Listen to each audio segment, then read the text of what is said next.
আপনারা দেখেছেন যে একটি নির্বাচন হয়েছে জুলাই গণঅভ্যুত্থানের পরে, বহুল আকাঙ্ক্ষিত নির্বাচন, কিন্তু সেই নির্বাচনেও কলঙ্ক লাগানো হলো।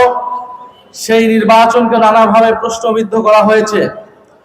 আমরা সবকিছু মেনে নিয়েই দুইটি শপথ, এই জুলাই সনদের আদেশ অনুযায়ী দুইটি শপথ আমরা নিয়েছি, যেখানে সরকারি দল একটি শপথ নিয়ে এই নির্বাচনের পরপরই সবার আগেই জুলাই গণঅভ্যুত্থানের আকাঙ্ক্ষা এবং জুলাই সনদের প্রতিশ্রুতির সাথে বেইমানি করেছে।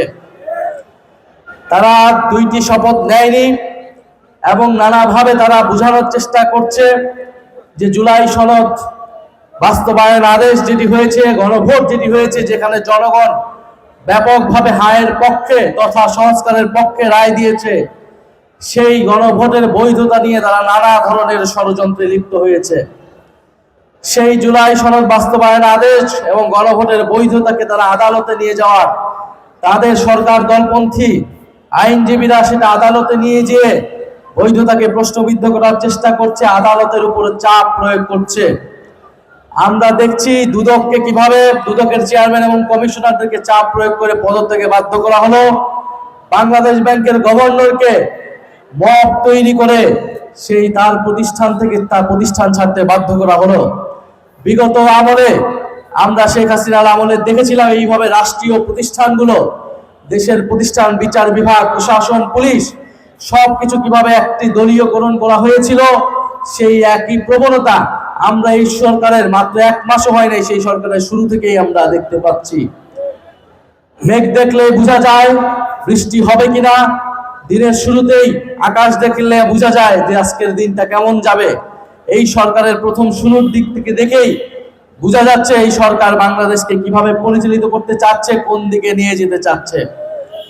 সংস্কারের বিপক্ষে, বিচারের বিপক্ষে যদি কোনো শক্তি, কোনো সরকার দাঁড়ায়, বাংলাদেশের জনগণ সেটা গ্রহণ করবে না। জাতীয় নাগরিক পার্টি, এনসিপি এবং 11 দল সেটা সহজে মেনে নেবে না। আমরা এই সরকারের সাথে ইতিবাচক মনোভাবেই কাজ করতে চেয়েছিলাম। দায়িত্বশীল বিরোধী দলের ভূমিকায় আমরা সংসদ এবং সংসদের বাইরে থাকতে চাচ্ছি এখনো, কিন্তু সেটার জন্য সরকারকেও দায়িত্বশীল আচরণ করতে হবে।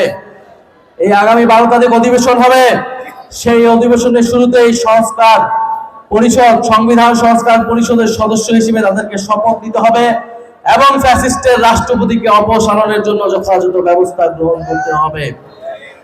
অন্যথা যদি ঘটে, বিচ্যুতি যদি ঘটে, তাহলে 11 দলকেও, আমাদেরকেও, জাতীয় নাগরিক পার্টি এনসিপিকে আমাদের চিন্তা করতে হবে, আমাদের সিদ্ধান্ত নিতে আমরা বাধ্য থাকব। আরেকটি বিষয় আমরা দেখছি, সারা দেশে নানা প্রক্রিয়ায়, নানা পায়তারায় ফ্যাসিস্ট আওয়ামী লীগকে পুনর্বাসনের প্রচেষ্টা চলছে।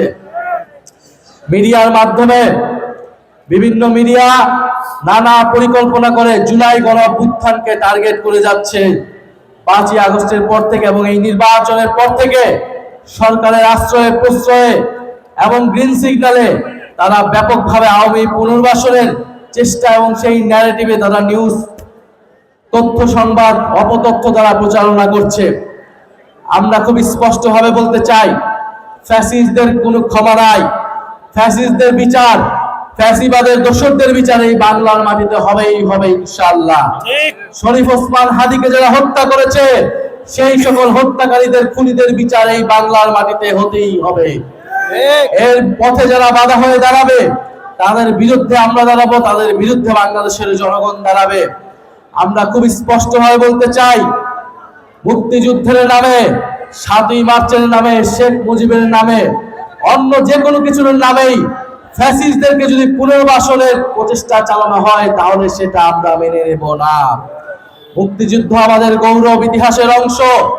মুক্তিযুদ্ধের আকাঙ্ক্ষাকে যারা ভুলণ্ঠিত করেছে, সেই ফ্যাসিস্ট দোসররা গত 16 বছর ধরে শেখ মুজিবের নামে, 7ই মার্চের নামে, মুক্তিযুদ্ধের নামে তাদের সকল অপকর্ম, লুণ্ঠন, তাদের গণহত্যা, গুম খুন সবকিছুকে বৈধতা দেওয়ার চেষ্টা করে গিয়েছে। এখনো আমরা একই প্রচেষ্টা দেখছি। মুক্তিযুদ্ধের নামে, শেখ মুজিবুর রহমানের নামে, 7ই মার্চের নামে ফ্যাসিবাদের পক্ষে সাফাই গাওয়ার একটা বৈধতা তৈরি করার চেষ্টা করা হচ্ছে। এই সকল চেষ্টাকারীদেরকে বলে দিতে চাই, আপনাদেরকে আমরা হুঁশিয়ার করতে চাই, এই ধরনের অপচেষ্টা করে কোনো লাভ হবে না। সংস্কারের পক্ষে আসুন, বিচারের পক্ষে আসুন, নতুন বাংলাদেশ বিনির্মাণের পক্ষে আসুন। আমরা বাংলাদেশকে সামনের দিকে এগিয়ে নিতে চাই। আজকের ইফতার মাহফিলে যারা এসেছেন, শহীদ পরিবার যারা এসেছেন, তাদের প্রতি আন্তরিক ধন্যবাদ এবং কৃতজ্ঞতা জানিয়ে ইফতার মাহফিলে শরীক হওয়ার